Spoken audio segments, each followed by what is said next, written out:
주식 꽤 오래 해오셨죠? 아니 올해는 아니고 아, 그거 보여줘도 돼요? 다 빨강색이에요. 안 가르쳐주지. 재테크를 어쨌든 젊을 때든 언제든지 해봐야 누구한테 사기를 당하지 않아요. 그래서 월급 받으면 절반을 달러로 바꿔요. 나 원화를 들고 있는 것 자체가 네. 두려워.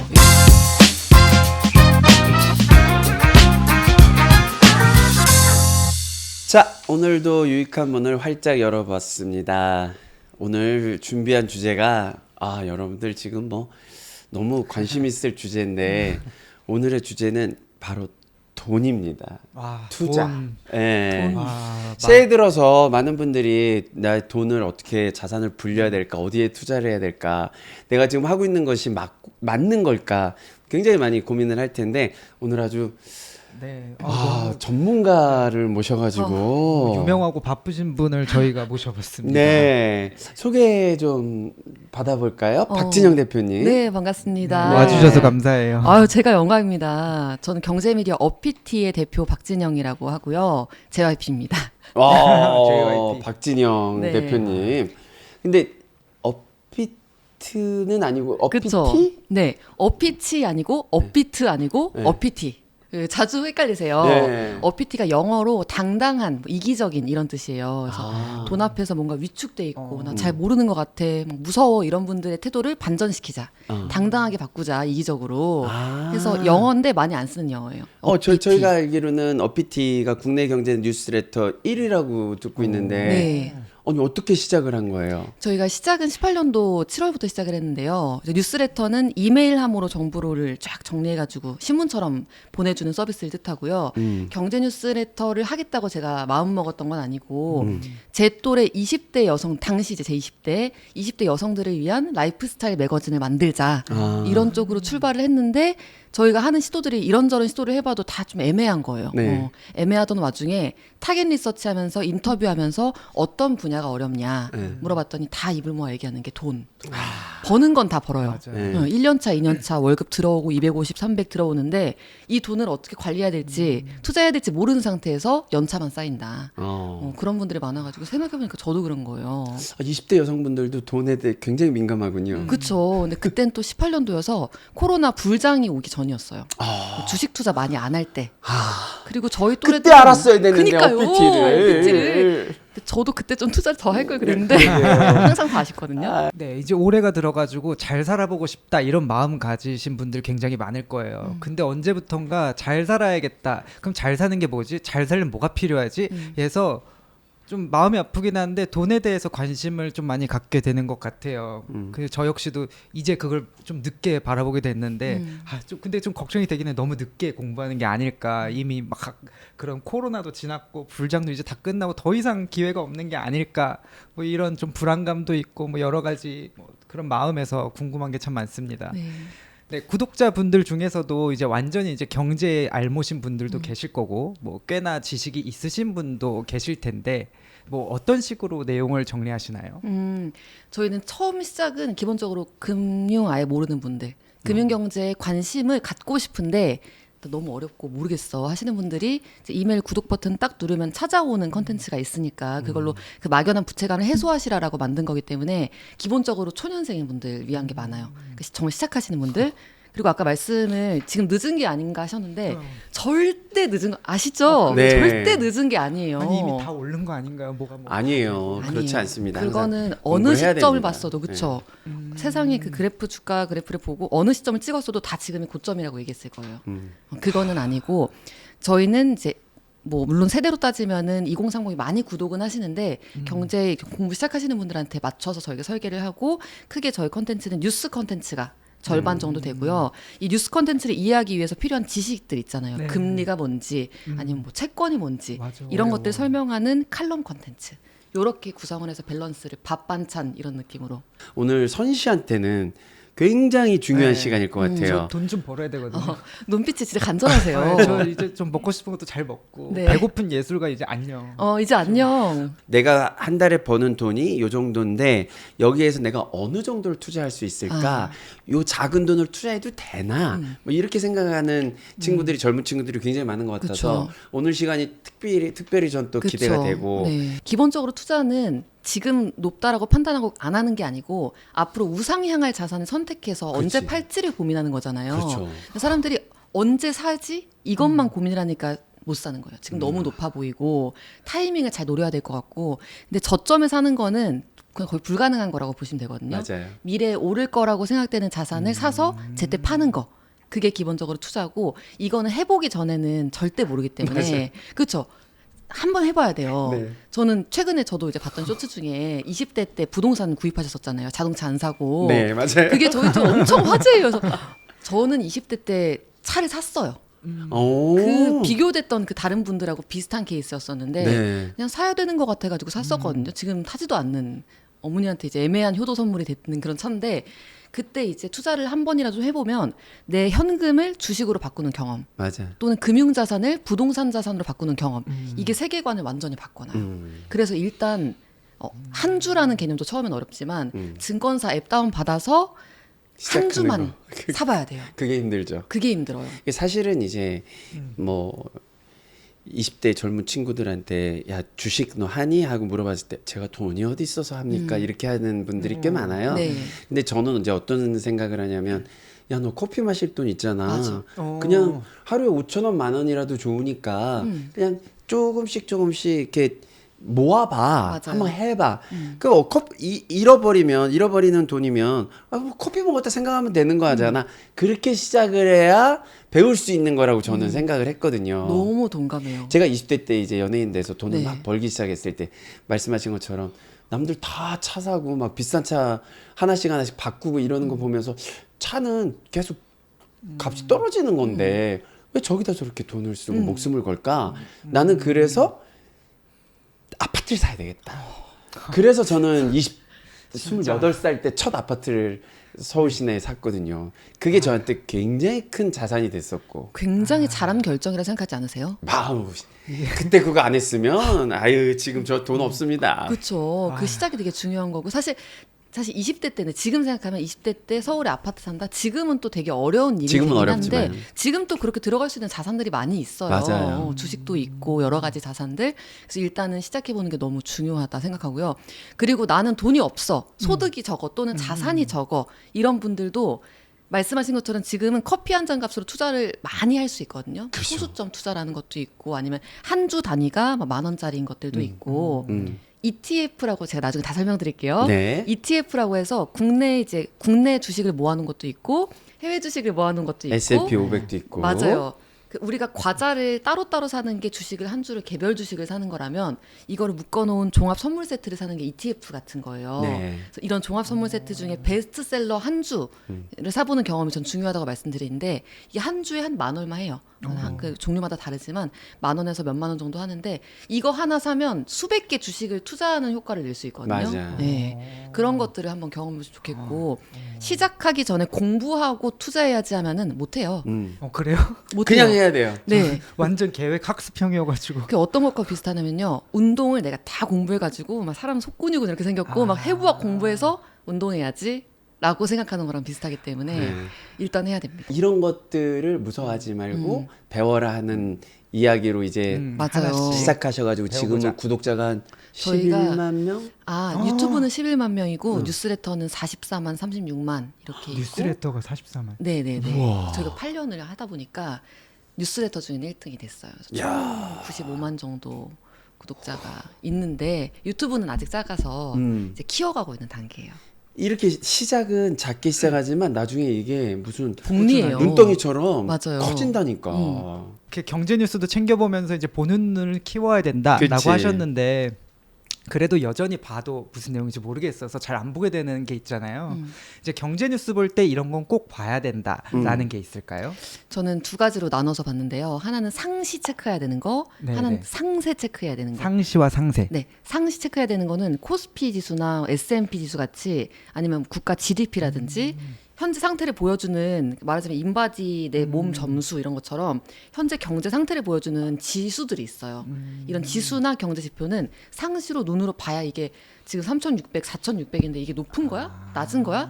이 어느 순간 숫자로만 보면 모르겠잖아요. 근데 상시로 보면 아 얘가 지금 올라가고 있네 또는 예전보다 안 좋네라는 걸 비교해서 볼 수 있거든요. 그래서 이거는 상시로 재미없어도 그냥 눈을 익혀야 된다. 계속 체크해야 되는. 네, 계속 체크해야 되는 게 첫 번째고 두 번째 상세로 봐야 되는 건 정책 뉴스. 저는 정책이기는 투자 없다 그러잖아요. 맞아요. 그렇죠. 지금 현 정부의 어떤 부동산 정책 기조, 금융 시장에 대한 기조, 증권 시장에 대해서 어떻게 지금 힘을 주려고 하는지를 보는 거는 상세로 봐야 된다. 어쨌든 이런 정책 뉴스들은 자세히 읽어야 돼요.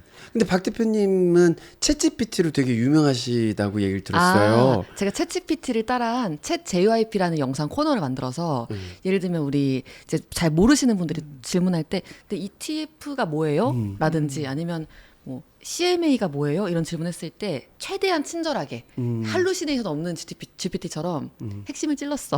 뭐 이런 식으로 얘기하면서 자세히 설명해주는 콘텐츠를 하고 있어요. 그래서 그걸 챗 JYP로 제가 그걸로 유명해지셨구나. 그걸 좋게 봐주시더라고요. 그렇다면 선 씨처럼 뭐 재테크 잘 모르는 사람들은 되게 쉽게 접근을 할 수 있겠네요. 그렇게끔 하는 게 목표인데 네. 이게 사실 유튜브는 알고리즘 추천으로 가잖아요. 네. 그래서 경제에 관심이 없는 분들이라든지 어려워하는 분들 아니면 요즘처럼 불장이 아닐 때는 알고리즘으로 저희가 도달을 못해요. 그래서 결국에 조금 관심 있는 분들한테 도달이 되기 때문에 그래서 어떻게 시작해야 될지 모르겠다 그러면은 내 유튜브에 주식, ETF 이런 걸 막 쳐놔가지고 내가 마치 관심 있는 것처럼 알고리즘 바꿔놔야 돼요. 왜냐 알고리즘 지금 유튜브 메인 가면은 돈 얘기 별로 없으실걸요? 아예 없어요. 없죠. 돈, 검색을- 주식, 재테크, 부동산. 그래서 저한테는 계속 알고리즘이 경제만 오는구나. 그니까요. 경제랑 국제 정치. 그쵸. 아까도 쇼츠로 성수동 부동산 지금 되게 맞아요. 저도 아름다움만 나오거든요. 그게 알고리가 저한테 보내주는 네. 그걸 거구나. 한번 리세팅을 해줘야 되는구나. 그래서 알고리즘 시대가 전 무서운 게 내가 보이는 걸로만 보이게 해줘요. 그러니까 내 세계가 오히려 제한되는 거예요. 확장이 잘 안 돼요. 저 인스타 같은 경우는 다 남자 몸만 저한테 밀어주는데. 탐색 탭 그러게. 가시면 다 이게 다르구나. 저는 명상 끝났는데 명상만 계속 나와요. 이게. 그쵸. 저는 유튜브 뮤직 들어가면 김광석 노래만 나와요. 유익함이 좋은 게 이렇게 네. 알고리즘의 다양성이 생기게 주제들이 나오니까 되게 좋네요. 저도 몰랐던 그러니까요. 부분을 이렇게 보게 되고. 네. 너무 좋은 저도 보면서 너무 좋다 생각한 게 이 보석함을 보고 구독하신 분들이 왜 내 채널에 내 알고리즘에 점점 유익한 영상들이 뜨지? 이렇게 생각을 하실 거예요. 맞아요. 역시. 저희들의 목표가 그거였어요. 그쵸. 침투하는 거죠. 예. 제가 잘해보겠습니다. 네, 한 분 한 분께 홍석천이 보석에만 미친 게 아니다. 뭐 여러 가지 현상에 관심 있는 사람이다라는 걸 여러분들께 알고리즘을 통해서 침투하려고 하는 겁니다. 그쵸. 다 전략이 있다니까요. 스며드시기 바랍니다. 그러면 투자에 대해서 재테크에 대해서 잘 모르는 청년들한테 요것 정도는 알아야 된다. 이게 기초다라고 추천해 주실 만한 게 있을까요? 맞아. 궁금해. 이거 진짜 3박 4일 주제인데 제가 특별히 맞아. 조금 더 가볍게 말씀드릴게요. 네. 사실 앞에서 좀 말씀드리려다가 못했는데 일단은 한 주 사봐야 되는 게 너무너무 중요한 게 지금 나의 세계관이 이제 일해서 버는 돈의 세계 그리고 그 돈을 쓰는 세계로 국한돼 있잖아요. 네. 근데 예를 들면 코덱스 200 같은 코스피 200을 추종하는 ETF라 약간 어려운 개념이지만 이런 국내 주식 대표적인 ETF 또는 미국의 대표적인 ETF 이런 것들 사놓으면 내 시선이 근로자와 소비자에서 투자자로 확장이 돼요. 그러면서 경제 뉴스를 아까 말씀드렸잖아요. 경제 뉴스를 읽어도 저게 내 자산과 관련된 얘기인데 하면서 막 확실히 이게 이해관계가 걸리면 달라지거든요. 그래서 일단 한 주를 사보고 그리고 경제 뉴스를 읽어라라는 얘기를 제가 한번 꼭 드리고 싶었고요.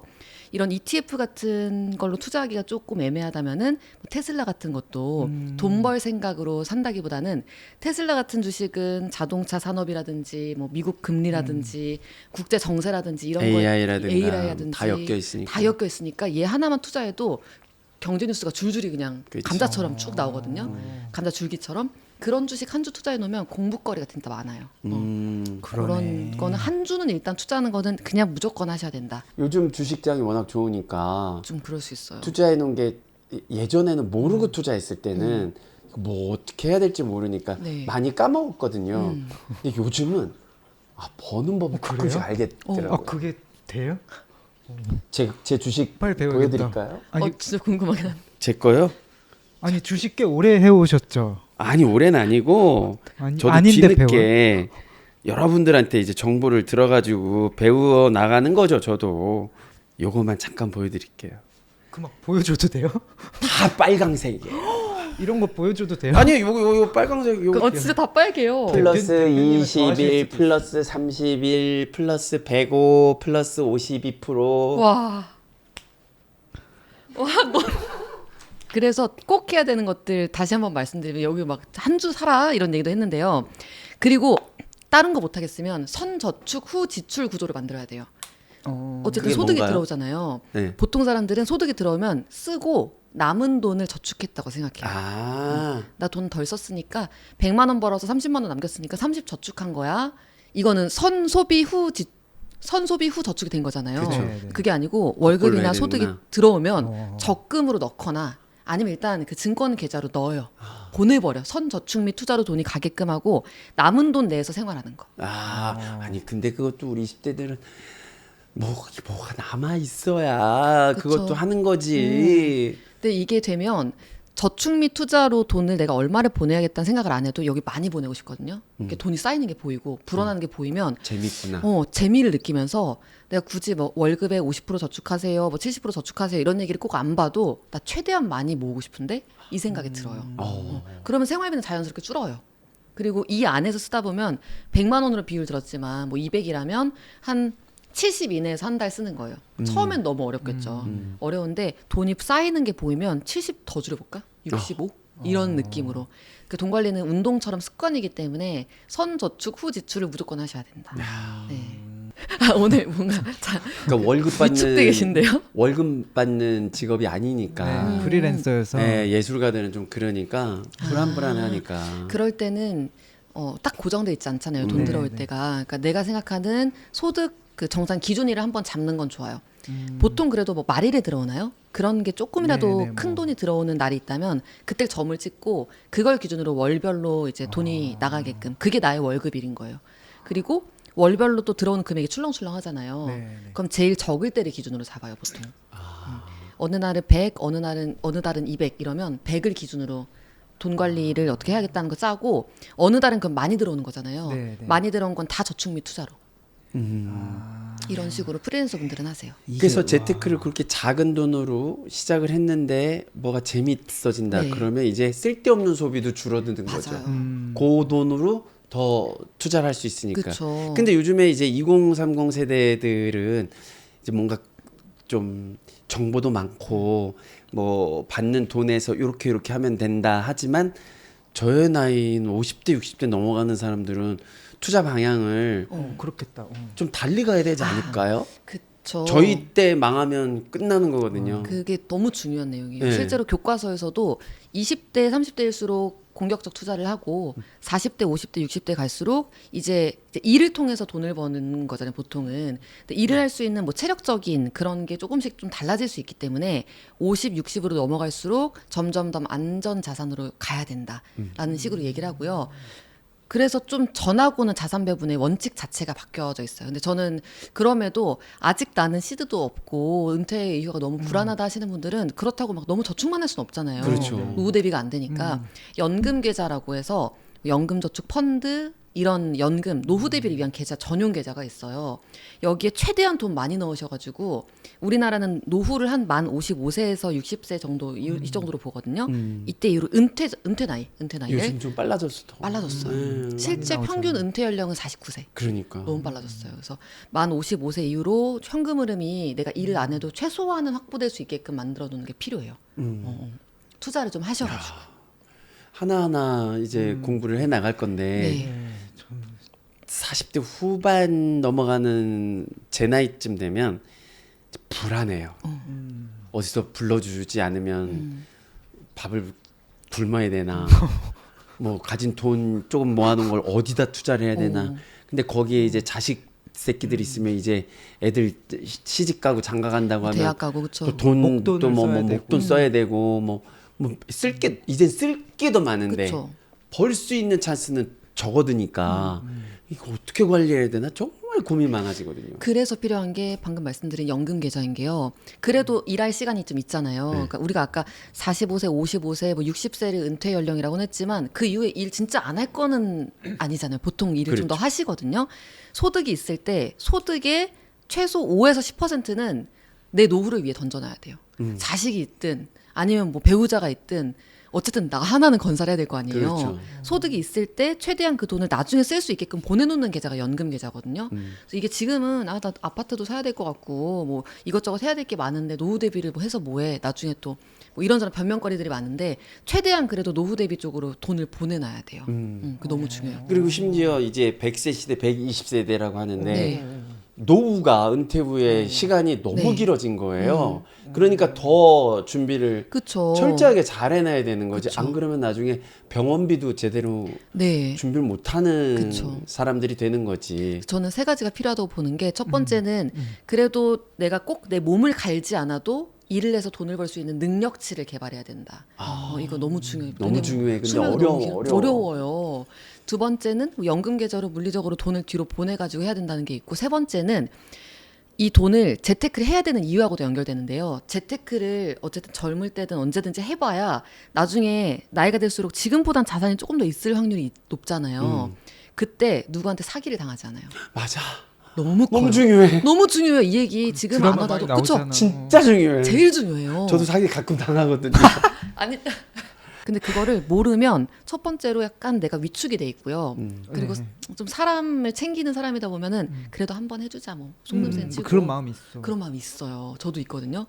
그거에 내가 방어할 수 있는 논리가 없는 거예요. 맞아요. 경험이 없어요. 투자를 안 해보면. 그래서 꼭 해보셔야 된다. 국내 주식이 좋은 건지 해외 주식은 잘 모르겠어요.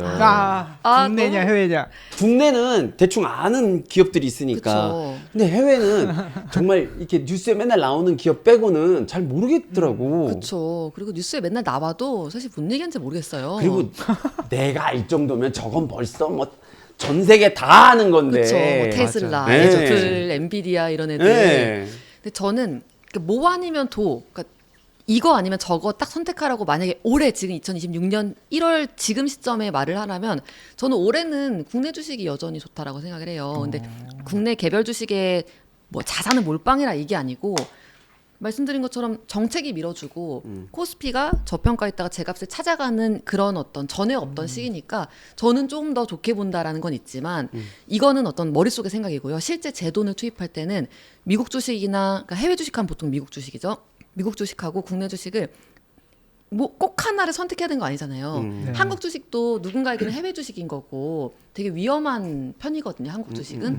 그래서 미국 주식이 그래도 우량하고 큰 국가고 돈이 많이 도니까 미국 대표 지수에 투자하는 뭐 S&P 500에 투자하는 ETF를 깔고 그 위에 레이어처럼 뭐 한국 코스피나 코스닥 지수에 투자하는 ETF 깔고 요런 식으로 저는 레이어를 쌓아가지고 가져갔으면 좋겠다. 저도 한 다른 자산들도 있지만 S&P 500 ETF에 한 50% 정도 전체 투자해서 그리고 한 30%는 코스피 적립식 투자 이런 식으로 넣고 있어요. 올해는 코스피 괜찮은 것 같아요. 지금 뭐 이렇게 얘기하는 거 잘 이해 안 되죠. 아니 그래도 어느 정도 와닿았어요. 내가 뭘 해야 될지. 마음으로 통했어요. 네, 제가 집에 가서 실천이 될진 모르겠지만 현 시점 마음에서는 지금 할 일들의 지금 리스트가 넘버화되고 있습니다. 사야 될 거, 해야 될 거. 그러니까 실천. 지난번에 그 네. 선씨 집에 있는 50만 원 현금 그런 게 생기잖아요. 네, 네. 그럼 그런 거를 바로 투자에 넣는 거예요. 너무 먹고 싶은 게 많아. 일단은 과자 좀 그만 먹고요. 근데 이제 아까 미국이냐 뭐 이제 국내나 얘기하는데 미국 하니까 제가 갑자기 떠오른 키워드가 있어요. 뉴스에 너무 많이 나왔던 말인데 지금 달러 환율이 굉장히 올랐잖아요. 이제 녹화일 기준으로 이제 1,445원인데 IMF 때만큼 오르냐 마냐 이런 얘기가 많이 오더라고요. 뭐 혹시 달러를 좀 가지고 있으면 지금 팔아서 환차익을 좀 버는 게 이득일까요? 이게 달러가 지금 굉장히 올라와 있고 이게 뭐 떨어지냐 마냐 얼마나 더 가냐는 얘기를 하고 있는데 저는 올해에는 1,500 정도는 간다라고 생각하긴 해요. 그러니까 막 크게 떨어지거나 막 크게 갑자기 올라가지고 IMF 때처럼 간다거나 이렇게는 보진 않는데 뉴노멀이라고 하죠. 기본값이 바뀌었다. 이제는 1,400원, 1,500원 환율에 우리가 적응해야 될 때라고 생각을 하고 투자의 관점에서는 이 환율 환차익이라는 건 마찬가지로 쌀 때 사서 내가 지금 그 차익을 볼 수 있는 상태냐가 중요하거든요. 만약에 내가 달러로 환전해 놓은 시점이 최근 얼마 전이면 환차익이 없을 거잖아요. 맞아요. 그래서 나는 한 1,100원 정도일 때 달러를 사놓은 게 있다면은 뭐 그걸 이제 환전하면 환차익을 얻을 수 있겠죠. 근데 저는 개인들이 그렇게 환차익이나 환차손을 크게 이제 환율 차이로 인한 손해라든지 이익을 크게 뭐 영향을 받을 수 있는 정도의 투자가 보통은 없기 때문에 그렇게 신경 쓰실 필요는 없다라고 생각하고 그렇죠. 오히려 환율이 너무 높으면은 외국인 투자자들도 우리나라에 많이 투자를 해요. 근데 환율이 너무 높으면 그걸 잘 안 하려고요. 외국인 큰 손들이. 그걸 우리가 두려워해야 되는 거지. 맞아. 내가 갖고 있는 몇백만 원, 몇천만 원은 크긴 하지만 뭐 몇백만 원 정도의 달러가 이걸로 이제 환차익을 볼 수 있을지 걱정하는 거는 조금 이렇게 조금 비교적 좀 다른 어차피 걱정이 아니죠. 다른 사람 얘기다. 달러가 네네네. 없어요. 왜냐면 우리가 여행 갈 때 뭐 공항에서 300달러를 용돈으로 이제 바꾸잖아요. 그럼 야 이거 뭐 몇십 원 차이는데 벌써 야 근데 바꿔보면 몇만 원 차이밖에 차이야. 안 돼. 그거는 큰 건 아니야 사실은. 그게 배달비 정도 돼요. 예. 근데 이게 만약에 기업하는 사람이나 이런 사람들 막 10억, 100억 맞아요. 이러면 이게 엄청난 차이가 되는 거지. 네. 그러니까 뉴욕에 있는 네, 네. 내가 아는 형은 그 달러 뉴욕에 사는 형이니까 네. 달러가 너무 이제 강해지니까 한국에 놀러 왔는데 돈을 막 쓰더라고. 그니까요. 예, 부러워 죽는 줄 알았어요. 그러니까 우리가 물가가 그리고- 싼 국가 간 거랑 비슷하네요. 그 뉴욕에서도 그 달러를 갖고 있으니까 통장에 네. 그게 이제 커지는구나. 커지는 거죠. 맞아요. 그 돈 많이 벌었다고 아주 자랑질을 하더라고요. 그래서 저 아는 분은요. 원화로 월급을 받는 게 이게 그냥 환율이 높은 게 아니고 원 달러 환율이 높은 거라서 맞아. 달러에 비해 원화 가치가 떨어지는 거거든요. 음. 그래서 원화로 월급 받는 게 지금 손해지. 너무 손해라는 거예요. 달러로 받았어요. 그러니까요. 그래서 월급 받으면 절반을 달러로 바꿔요. 아. 나 원화를 들고 있는 것 자체가 네. 두려워 이러시면서. 네. 근데 요즘에 이제 투자 상품들이 굉장히 많은데 특히 초심자들한테 중요한 게 어디다 투자하냐 하는데 아까 말씀하신 것처럼 ETF라든가 S&P 500 이런 데다 이제 투자를 하는 거잖아요. 네. 근데 이게 어떤 게 트렌드인지 잘 몰라요. 요즘에는 예전에는 개별 주식 하나에 투자하는 게 트렌드였다면 코로나 불장 때는 삼전, 카카오, LG와 이런 게 트렌드였다면 지금은 개별 주식이 아니라 ETF 기본적으로 묶음 상품 위주로 투자를 하시고 국내 주식을 많이 했었잖아요. 이제는 국내 주식 나 많이 배워봤어. 더 이상 사랑하지 않을래 하면서 해외 주식을 담은 ETF로 많이 가고 있어요. 그러면서 자연스럽게 보는 게 미국 그 대표 지수에 투자하는 ETF 중에서도 뭐 다우 지수, 나스닥 지수, S&P 이런 것들이 있는데 S&P 500이 좋다더라 하는 게 릴스나 쇼츠에 많이 돌면서 이쪽으로 돈이 많이 돌고 있어요. S&P 500에 투자하는 ETF. 그래서 그 S&P 500이라는 게 이제 미국의 우량 기업 500개. 500개를 묶어서 네. 어떤 게 상품을 만든 거죠. 맞아요. 주식 상품을. 그게 너무 정확한 말씀이신 게 S&P 500이 스탠다드 앤 푸어스라는 신용평가사가 있어요. 여기서 미국의 주식시장에 상장돼 있는 여러 종목들, 주식들 중에서 기준이 있어요. 뭐 몇 분기 이상 흑자를 낼 것, 그리고 어느 정도 기업 규모가 될 것, 몇 가지 이제 기준을 만들어서 이걸 충족한 애들을 500개를 꼽아가지고 이거 봐 우등색 리스트야. 우등색 리스트 500개를 만들어 놓은 거예요. 이거에 전체에 투자하는 게 S&P 500 그 추종하는 ETF고요. 이게 뭐 스파이 어쩌고 저쩌고 많은 ETF들이 있겠지. 있는데 국내에도 비슷한 이건 벤치마크 우리가 이제 따라가는 지수인 거고 S&P 500은 S&P 500에 투자할 수 있도록 도와주는 ETF는 굉장히 힙한 상품들이 많아요.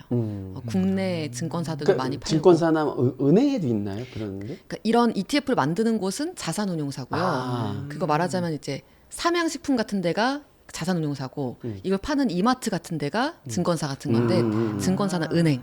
그래서 은행에서도 아마 상담하면 펀드나 ETF 가입할 수 있고 증권사에서도 가입할 수 있고.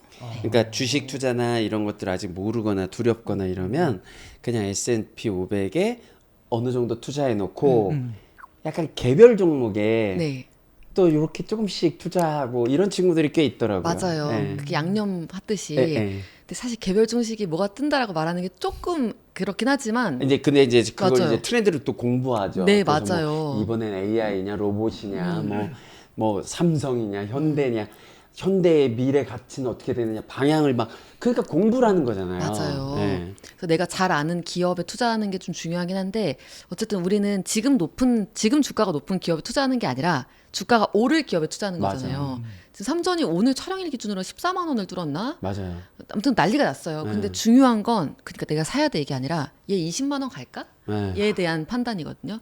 개별 주식은 그런 걸 판단하기가 사실 좀 어렵기 때문에 우리가 개별 주식 여러 개를 묶어둔 ETF에다가 하자는 건데 그래도 재밌잖아요. 맞아요. 그 종목 잘 고르면 돈 많이 버는 게 개별 주식이잖아요. 맞아요. 이렇게 듣고 있다 보니까 이제 뭐 사실 전문가이신 이제 박진영 대표님은 어떻게 투자하고 계실지가 궁금해요. 가장 두려운 질문이 많네요. 근데 저는 딱 명확하게 말씀드릴 수 있는 게 아까 뭐 분산 투자 얘기 이런 것들 했잖아요. 한꺼번에 사고 한꺼번에 팔지 말고 나눠서 사서 나눠서 팔자 이런 얘기를 했는데 그건 어떤 한번 살 때 수량에 대한 얘기를 하는 거고 시간도 분산하는 게 필요하거든요. 저는 계좌를 크게 세 개 써요. 하나는 저희 노후 대비를 위한 연금저축 펀드 계좌. 만 55세 이후에 연금을 수령하기 위한 노후를 위한 계좌가 하나 있고 두 번째는 ISA라고 해서 만기가 3에서 5년 정도인데 이 안에서 투자하면 똑같이 투자해도 절세가 돼요. 세금을 덜 떼요. 오. 엄청 중요한. 아니 왜냐면 세금 문제가 꽤 크거든요. 꽤 커요. 네. 돈 많이 벌 거기 때문에 이거 되게 중요해지거든요. 세 번째는 일반 증권 계좌. 그냥 일반 증권사 가가지고 저 투자할 건데 계좌 하나 터주세요 하면 만들어주는 그런 CMA라는 계좌가 있어요. 그래서 연금저축펀드 IRP, 연금저축펀드 ISA, 일반 증권 계좌 이렇게 만들어놓고 첫 번째 있을수록 더 미래를 위해 투자하는 거잖아요. 그러니까 이거는 55세 이후, 3에서 5년, 이건 당장. 이니까 첫 번째 그 장기로 투자하는 걸수록 더 위험 투자를 해요. 위험 투자를 하는 이유는 저에겐 시간이라는 게 있기 때문에 오래 투자하는 자산에 오히려 그러니까 내가 이걸 쓸 시기가 좀 멀리 있으면 그 멀리 있는 시점에는 지금은 현재는 더 공격적으로 투자를 해야 복리 효과를 누릴 수 있거든요. 수익에 또 수익률이 붙어가지고 점점 눈덩이처럼 커지는 거. 이걸 노리려면은 지금은 일단 위험 투자를 해야 되는데 그래서 노후 대비를 위한 투자는 조금 더 주식 비중을 높게 하고 ISA 같은 경우에는 배당 좀 주는 그런 ETF나 그 개별 주식들 하고 증권 일반 증권 계좌는 여기는 좀 실험적인 것들도 많이 하긴 해요. 뭐 코덱스 200도 사고 아니면은 전기차 ETF도 사고 하는데 얘는 그래도 뭐 좀 단기적으로 투자할 만한 상품들 여러 데에 투자를 해요. 그래서 처음 시작할 때는 제가 이제 가용한 금융자산이 있을 거 아니에요. 뭐 1000이라고 하면 만약에 치면은 1000 정도 중에서 한 50%인 500을 먼저 넣어놔요. 그런 계좌에 넣어놓고 나머지 500을 나눠가지고 10%씩 헐어가지고 50만 원씩 나눠가지고 10개월 동안 투자. 이런 식으로 하고 있어요. 그리고 월급이 들어오면 저도 선저축 휴지치를 당연히 하고 월급의 절반을 일단 이런 세 가지 투자자금 계좌로 보내고 여기서 굴리고 제가 또 좀 이사를 가야 되는 이슈가 내 집 마련은 아니지만 그런 게 있어가지고 저축으로 또 한 20% 정도 보내고 나머지 30%로 생활 이런 식으로 하고 있어요. 그러면은 우리 JYP 대표님은 주식 지금 네. 아니면 뭐 앞으로 뭐 한 10년 안에 부동산 투자가 좀 나을지 주식이 좀 나을지 조금 판단이라는 게 아니면 그걸 좀 밸런스를 좀 몇 대 몇으로 나누든지 어떤 스타일이 좋으신 거예요? 저는 부동산으로 보통 사람들이 돈을 벌면 그 부동산을 사서 그 가격이 오른 거잖아요. 근데 팔고 또 다음 집으로 가잖아요. 그렇죠. 그러니까 우리가 번 돈을 가지고 현금화해서 누리는 사람을 저는 본 적은 없어요. 아, 그렇지. 보통 집을 그냥 키워요. 그 돈이 이제 10억 됐다, 20억 되면 20억짜리 집을 사가지고 또 30억 되면 30억 집을 또 사요. 이런 식으로 계속 깔고 앉아 있기 때문에 이걸 현금화해서 누릴 수는 없단 말이죠. 근데 앞으로도 과연 그럴 수 있을까라는 거에 대한 물론 서울의 일부 몇몇 지역들은 이렇게 되겠지만 또 그걸 줄 수 있는 사람들은 좀 한정돼 있고 그렇죠. 그렇다면은 그 돈을 깔고 있을 바에야 내 노후에 쓸 돈, 내 노후에 좀 누릴 수 있는 돈을 위해서 주식 투자하는 쪽으로 좀 넘어오지 않을까라는 막연한 생각이 있어요.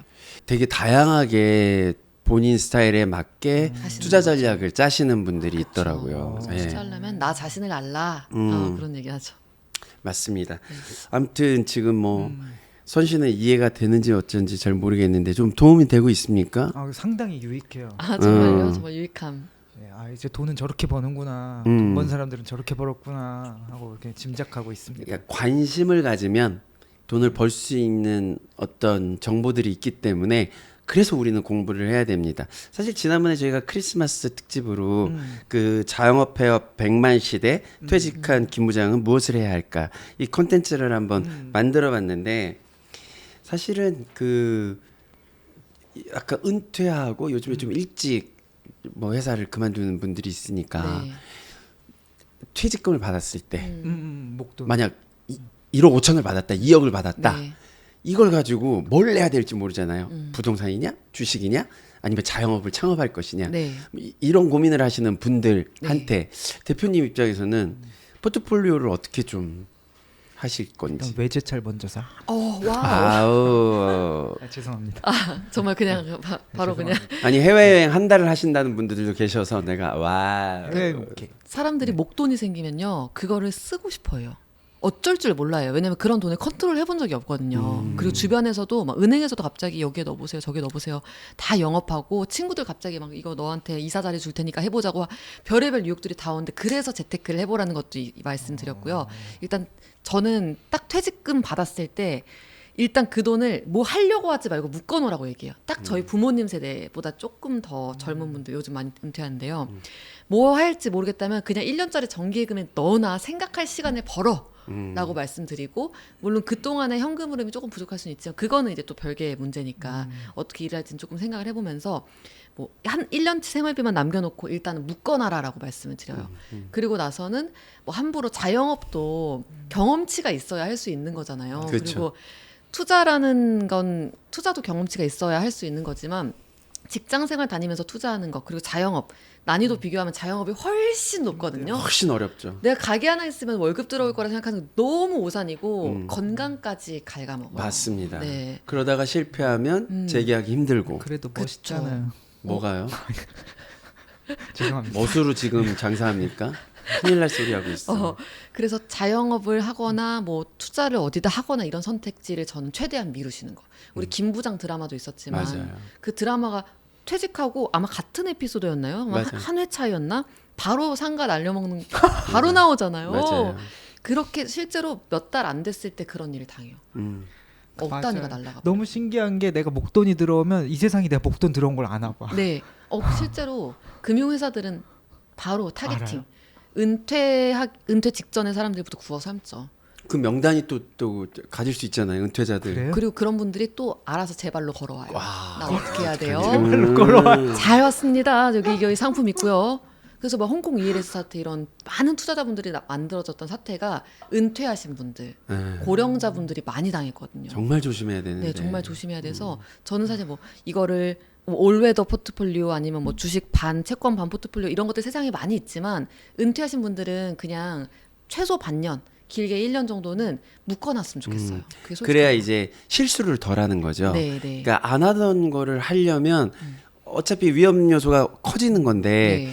그 시간에 공부를 하는 시간, 그쵸. 경험해보는 시간을 가지란 얘기잖아요. 그쵸. 되게 중요한 것 같아요. 네, 요즘 모의 투자 어플도 되게 좋은 거 많거든요. 그러니까 내 돈 안 쓰고 뭐 투자금 100만 원, 1000만 원 주면은 실제 ETF나 주식처럼 이렇게 사고 파는 거예요. 장 열린 시간 동안에 뭐 이용료 안 내고도 할 수 있는 그런 게 요즘 많이 나와 있으니까 그 시간 동안에 모의 투자를 해볼 수도 있고 아니면 100만 원 정도로 내가 한번 자녀하고 얘기를 해가면서 어디 투자할까 그런 거 해볼 수도 있고 아니면 요즘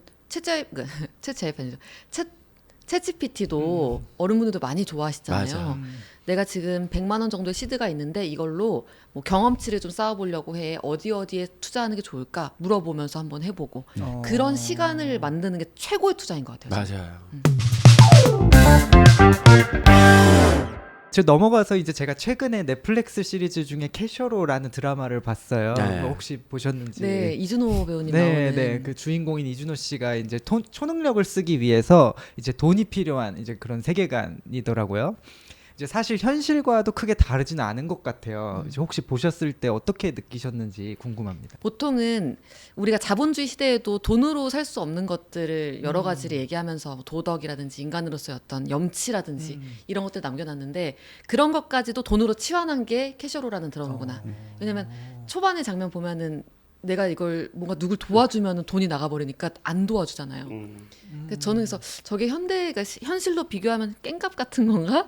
깽값 무서워서 내가 참는다. 약간 이런 것들이 오히려 현실에 있는 이야기긴 한데 어쨌든 도덕적인 일까지도 내가 돈을 잃을까봐 안 하게 만드는 그런 걸 조금 더 자극적으로 풍자적으로 묘사했구나 이런 생각이 들었죠. 근데 저도 항상 저는 원래 국문과에 파워 F에 사람 좋아하고 돈 저랑 완전 먼 얘기. 그래서 누굴 위해서 돈도 그냥 막 다 떼줄 수 있을 것 같은 그런 사람이었다가 자본주의를 공부한 케이스인데 그러면서 와, 돈 뒤에 사람이라는 게 있는데 우리가 결국 100억 있어도 내일 죽으면 쓸모없는 거잖아요. 그리고 내 사람들을 위해서 돈을 버는 건데 왜 돈이 사람 앞에 이렇게 많이 와 있을까라는 생각들을 많이 하고 돈으로 살 수 없는 게 뭔가라는 걸로 같이 얘기해 보자고 많이 하거든요. 근데 이 드라마가 약간 그런 소재가 돼주는 것 같다라는 생각도 들었어요. 국문과 맞으신 것 같아요. 눈빛이 아. 갑자기 국문과 눈빛이 촉촉해지죠. 그냥- 네. 사실 이거 제작비를 그냥 주식에 투자하면 돈이 좀 나올 텐데 그러고 네, 있습니다. 지금 캐셔처럼 캐셔로예요, 캐셔로. 제가 이준호네요. 예, 이준호. 여러분- 돈이 줄줄 새고 있어요, 여러분. 땡그랑 이러면서 떨어지고 네네. 있어요. 땡- 공유해 주세요. 여러분들이 유익한 보면서 에이 뭐 이걸 만들었어 이러고 계시지만 저는 돈이 둘둘 새고 있어요. 네. 진짜네요. 제가 예전에 이제 한 기사를 봤는데요. 이제 일론 머스크가 이제 미래에는 돈이 사라질 거다 이런 말을 했었어요. 근데 이게 대체 무슨 말인지 그리고 현실 가능성이 있는 걸까요? 뭘까? 그냥 최근에- 코인으로 다 되는 건가? 그러니까 AI랑 로봇이 극한으로 발전을 하고 나면 우리가 이제 사람들이 일을 하지 않아도 충분한 생산성을 누리는 시기가 올 것이다라는 얘기였었어요. 그래서 지금까지는 사람의 시간 아니면 자본 이런 것들을 투입해가지고 뭔가 제한된 한정된 어떤 상품들을 만든 그런 구조였다면 앞으로는 사람들이 노동력을 투자하지 않아도 그렇지 않아도 충분히 이런 게 풍요로워질 것이다. 근데 그걸 극한으로 상상하면 어떻게 되냐면요. 일단 노동의 가치라는 게 희미해지고 그리고 사람들이 지금 뭐 기본소득 이런 얘기 나오지만 기본소득 정도가 아니라 그냥 다 같이 풍요로워지는 거거든요. 그럼 뭘 위해서 살까? 이런 고민을 해보게 된다라는 건데 저는 그 말을 들으면서 아, 일론 머스크는 진짜 지금 극한까지 보고 있구나. 지금 AI 과도기 뭐 로봇이 지금 막 조금씩 대체해가고 이런 게 아니라 우리가 본인이 살아있는 동안에 그렇게 바뀌거라고 생각을 하고 있구나라는 어떤 해석을 했는데 그래도 우리도 우리 관점에서 이 얘기를 번역을 해야 되잖아요. 말하자면 AI와 로봇이 세상을 굉장히 바꿔놓는 과도기에 올 것이고 그건 높은 확률로 우리가 살아있는 동안에 올 것이고 그러면 우리가 지금처럼 뭐 안정된 직장이라든지 일정 시점 되면 들어올 수 있는 월급이나 소득 같은 것들 이런 현재로서의 균형이 완전히 박살날 수가 있겠다. 이런 과도기 큰 변화가 이제 오겠구나라는 생각이 저는 들더라고요. 근데 또 이제 뭐 로봇이나 네. AI나 모든 서비스라고 생각하면 그걸 누리려면 돈이 필요하잖아요. 그렇죠. 그래서 인간은 끊임없이 뭔가 돈을 만들어내야 되는 활동을 해야 된다고 저는 좀 맞아요. 느끼거든요. 그게 이제 나중에 가면 빈익빈 빈익빈 부익부가 더 커지겠죠. 네. 뭐 돈이 없는 사람들은 뭐 로봇이 됐든 AI가 됐든 뭘 쓰고 싶어도 더 못 쓰는 그런 상황이 좀 벌어지지 않을까. 전 좀 심히 그쵸. 우려가 되고 이게 너무 기술이 발전되고 뭐 이래도 좋은 것만은 아니겠구나. 네. 그런 생각도 좀 해봅니다. 나중에 돈이 없어지는 대신에 뭐라고 했냐면요. 돈 대신에 에너지가 약간 화폐 같은 역할을 할 것이다. 누군가가 영화처럼. 에너지, 그렇죠. 영화처럼 똑같은 아까 인타임하고 캐시어하고 똑같은 얘기로 돌아오는 거예요. 그 에너지 자원을 보유하고 있는 사람들 또는 인프라를 갖고 있는 사람들이 이걸 통제하기 시작하면 뭐 국경이 지금 뭐가 중요해요. 지금 다 같이 에너지 없어가지고 한순간에 죽을 수도 있고 맞아요. 전쟁이 날 수도 있는 상황이 될 테니까 그런 쪽으로 가지 않을까라는 얘기도 있더라고요. 그래서 이제 미국에서는 그 누구지 대선에 나왔던 그 후보 억만장자 네. 그분이 이거 속도 늦춰야 된다. 이 너무 지금 기술의 발전이 너무 대화할 수 빨라져서 없어. 이게 나중에 부작용이 클 것이다라는 말씀을 하시는 걸 또 전 또 봤는데 네. 약간 좋은 점이 있는가 하면 또 안 좋은 점, 네. 뭐 이런 게 있는데 그렇죠. 어쨌든 네. 뭐가 됐든 돈이란 게 아직은 큰 힘을 발휘하니까 네. 저희들이 뭐 투자나 돈을 버는 거에 있어서 좀 더 관심을 갖고 있어야 되겠다. 네. 포기하면 안 된다. 너무 중요한 말씀. 네. 그래서 저도 어쨌든 변화가 온다. 이럴 때 다시 기본이거든요. 그러니까 뭐가 필요하냐면 돈을 막 불릴 수 있는 힘이 아니고 만약에 큰 빚이 생겼어요. 그때 재기할 수 있는 힘. 그러니까 마이너스에서 제로를 만드는 게 진짜 어려운 건데 그 힘이 아는 거, 경험한 거 이런 것들이 다 총합돼 있는 거거든요. 그래서 0에서 막 100, 1000으로 더 가는 것보다 이제는 다시 재기할 수 있는 뭐 지식과 경험치 그리고 비상금 너무너무 더 오히려 더 돈이 없어진다고 하지만 비상금 너무 필요할 것 같고 부채가 있다면 잘 갚는 거 그리고 AI를 활용해서 나만이 할 수 있는 것들을 조금 더 고도화시키는 수 있는 능력 이런 게 중요하지 않을까 싶어요. 자, 그래서 사연이 엄청 많습니다. 그러니까 제가 거의 스피드 퀴즈처럼 말할 수 있게끔 네, 지금 사연이 많습니다. 네. 첫 번째로 폭등한 SK 하이닉스나 동양고속 같은 주식 정보는 어떻게 발빠르게 얻나요? 그러니까 지금 말씀하신 두 가지가 되게 다른 결이거든요. 첫 번째 하이닉스 같은 경우에는 되게 우량주 플러스 반도체 붐을 사이클을 타고 가는 거라서 그런 것들은 뭐 속보를 보고 들어가는 게 아니라 이제 반도체 사이클에 대한 이해도가 있고 HBM이라는 어떤 새로운 어떤 반도체 유형에 대해서 이해도가 있는 사람들이 먼저 알았을 텐데 동양고속을 말씀주셨는데 동양고속은 완전 테마주더라고요. 동양고속은 왜 뜬 거죠? 아, 저도 찾아보다가 이거 너무 좀 이게 좀 작은 뉴스에 뜬 거라서 그러니까 더 알아보진 않았는데 두 가지가 SK 하이닉스 너무 탄탄한 주식, 동양고속은 완전 테마주에서 이분이 질문하신 분이 원하시는 거는 나 어떤 주식 오를 건지 찝어줘라고 느껴졌어요. 사실 많은 사연들을 봤지만 전 그 사연에 본격적으로 어디서 얻을 수 있어요라고 얘기하는 것보다 그 질문의 의도를 좀 짚어보고 싶거든요. 사실 역시. 이거 여기서 보세요라고 찝어줬으면 좋겠는 약간의 의도가 느껴져서 그런 건 없다. 살 수 있는 타이밍을 알려주는 곳은 없고 그런 곳 있다고 해도 믿지 마라 라고 말씀드리고 그렇죠. 싶어요. 오히려 아까 말씀드렸던 그런 지수나든 지표, 경제 지표 같은 것들 보시고 그리고 내가 주식한 주 코스피 200이라든지 이런 것들 사가지고 꾸준히 뉴스 팔로우업 하시는 게 가장 빠르다. 네. 동양고속 대표님 아들이 제가 아는 동생이었는데 연락을 안 한 지 꽤 됐는데 연락을 할 걸 그랬어요. 네. 후회됩니다. 되게 똑똑하시다. 네. 아, 그리고 주식은 사는 것보다 파는 게 중요하고 대응하는 대상이기 때문에 언제 사야 돼요? 이게 아니라 지금 사면 더 오를 것 같아요? 라는 질문을 스스로한테 해야 돼요. 그래서 아까 챗GPT 얘기를 했는데 챗GPT에다가 재무제표 그냥 파일로 툭 던지고 여기 주가가 지금 얼만데 적정하다 생각해? 너가 근거를 달아줘 하면 걔가 알려주거든요. 그 근거가 나를 설득할 수 있다면 사도 되겠죠. 야, 그런 세상이 왔구나. 네, 네. 이제 큰일 났네. 금융 뭐 이렇게 옆에서 추천하는 사람들도 긴장 바짝 해야 되겠네. 그쵸. 그 사람들도 챗GPT를 사용할 거예요, 아마. 맞아요. 현물 투자 안 늦었을까요? 지금이라도 살까요?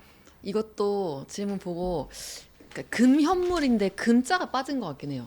그러니까 왜냐면 현물 보통은 현물 투자, 선물 투자 이렇게 얘기하면 현물은 지금 당장 제가 돈 주고 살 수 있는 요거 현물이라고 하고 선물은 미래의 그 가격 움직임에 베팅한 조금 더 어려운 개념인데 일상적으로 현물 투자 언제 할까요라고 하면 금현물, 은현물 같은 실물이 딱 보이는 애 있잖아요. 그런 애를 살까요? 아니면 금 가격을 추종하는 금 선물 투자 상품을 살까요? 이런 질문이라서 저는 금 투자를 물어보신 거라고 해석을 했거든요. 네. 근데 금 투자 같은 경우도 궁금하시잖아요. 요즘 너무 많이 너무 많이 올라가지고. 올라가지고. 얘기가 너무 많이 나와요. 네, 은은 작년에 160% 오르고 금은 한 60%인가 올랐어요. 은은 좀 심하게 올라가지고 지금 약간 투기적인 그런 그림들이 있긴 한데 금 같은 경우에는 수익을 극대화하기 위해서 투자하는 게 첫 번째가 있고 두 번째는 자산 포트폴리오에 금을 넣고 싶어하는 분들이 있거든요.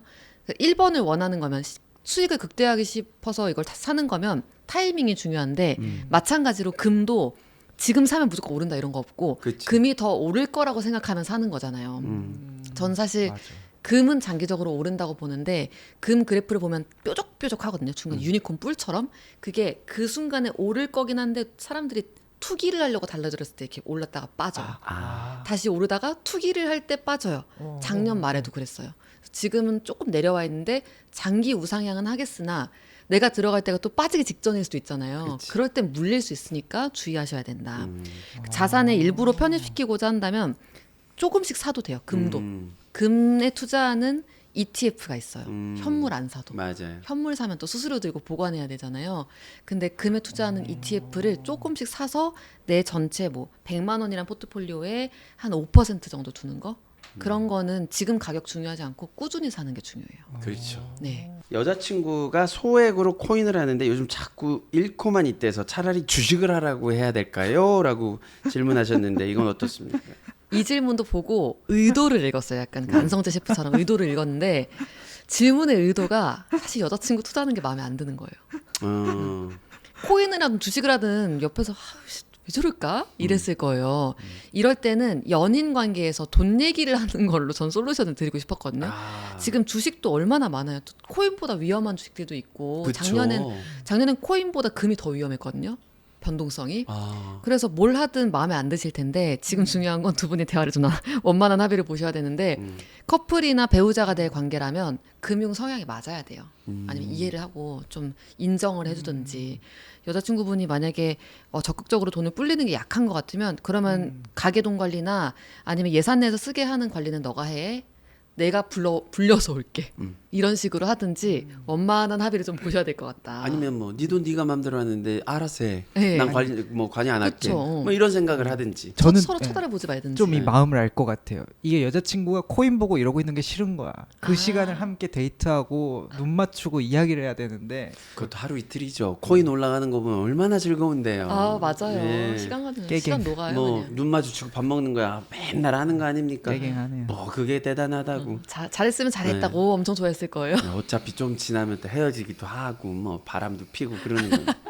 코인 올라가는 거 보면 아주 행복합니다. 맞아요. 예. 원만하게. 아유, 너무 농담입니다. 뭐. 그러면 S&P 500은 장기 투자라고 하는데 계속 고점이라 수익이 미미합니다. 이거 얘기하시는 분은 뭔가요?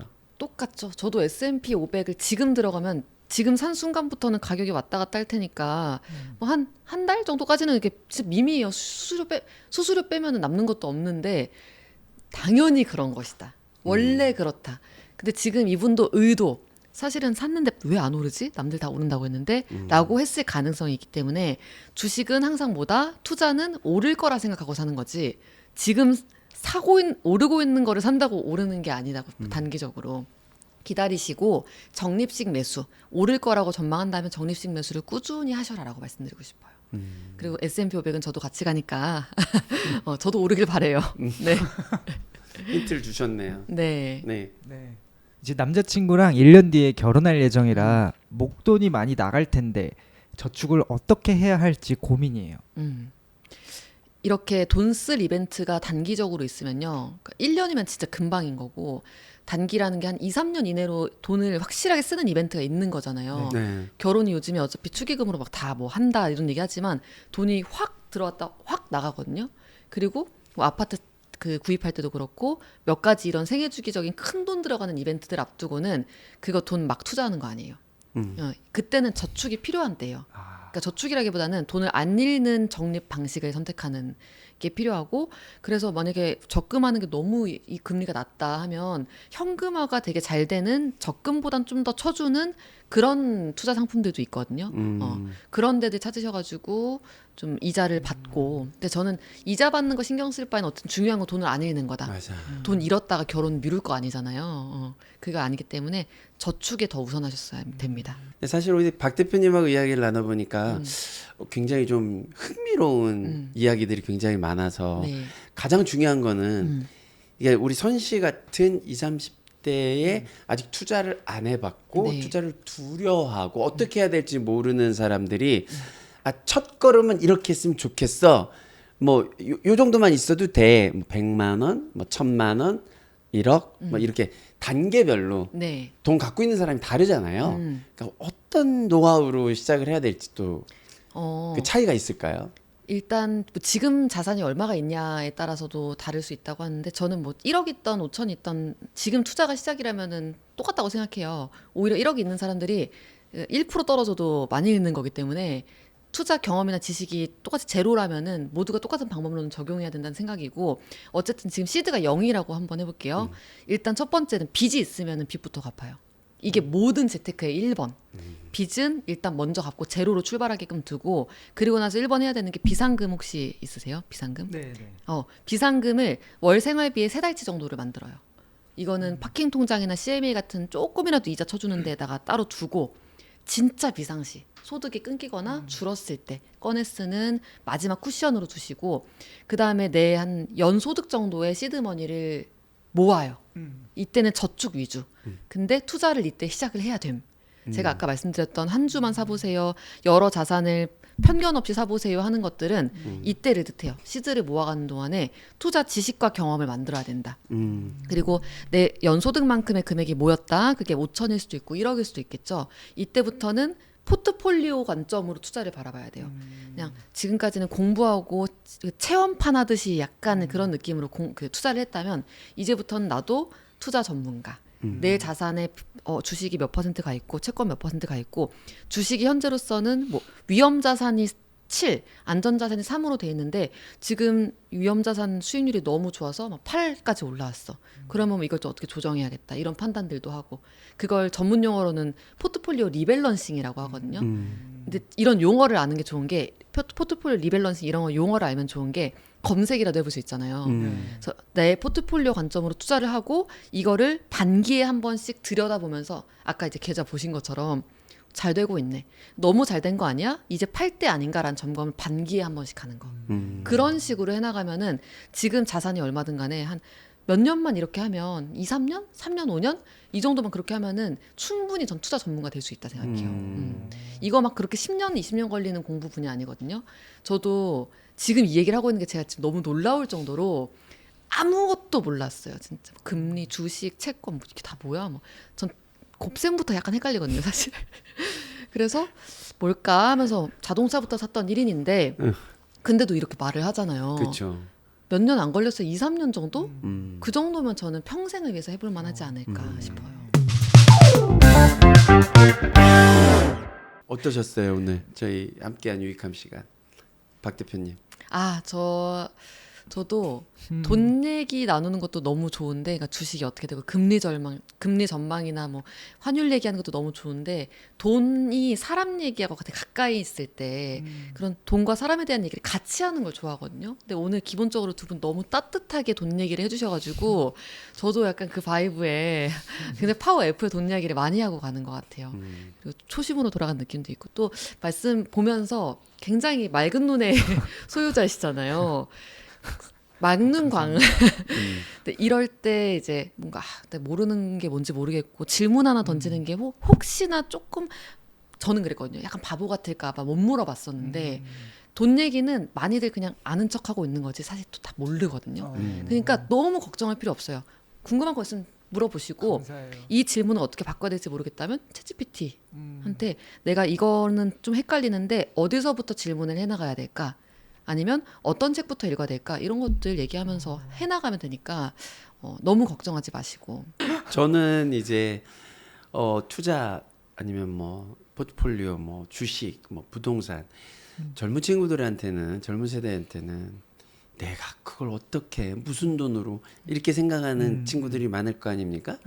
제가 해왔던 것 중에 가장 큰 건 뭐냐면, 지나고 나서 제가 버는 돈을 아껴 쓰는 거예요. 사실 덜 쓴 절약이 진짜 중요한 재테크인 게, 오늘 절약 얘기는 안 나왔잖아요. 네.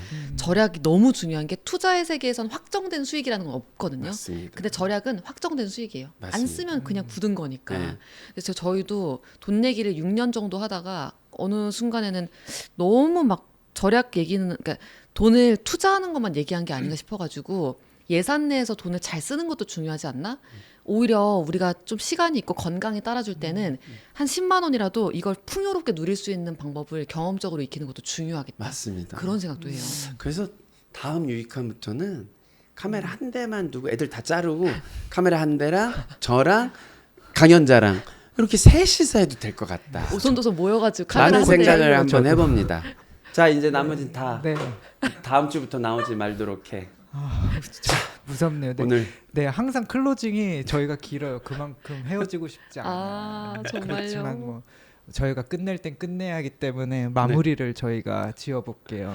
자, 여러분들도 이제 새해 계획 잘 짜셔서 원하는 일 다 이루시길 바라고요. 무엇보다도 투자나 뭐 창업이나 돈을 벌려고 하시는, 준비하시는 많은 분들께 다시 한번 말씀을 드리는데, 뭐 저는 늘 준비를 철저히 하고 도전하라는 거고, 우리 마지막으로 우리 박 대표님이 멋진 말 한 말씀 해주시죠. 아, 멋진 말이라 오늘 너무 당연한 얘기를 많이 하는 것 같긴 한데 진짜 돈 문제에 있어서는 절대 늦은 게 없습니다. 그리고 돈은요 옆에서 보면 많은 사람들이 돈을 많이 버는 것 같지만 절대 그렇지 않다는 걸 제가 확실하게 말씀드리고 잃었을 때 재기할 수 있는 힘이 너무 중요하기 때문에 그러려면 지금부터 재테크 하셔야 된다.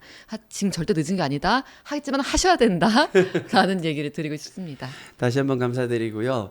궁금증 많으신 분들 점점 수가 늘어나는 것 같아서 저희 댓글창에 뭐 이런 부분, 이런 파트도 전문가분들 초대해서 이야기 나누고 싶다 하시는 아이디어가 있으면 저희들한테 계속 보내주시기 바랍니다. 자, 오늘도 유익함이었습니다. 유익함이었습니다. 감사합니다. 다음 주에 뵐게요. 감사합니다. 아.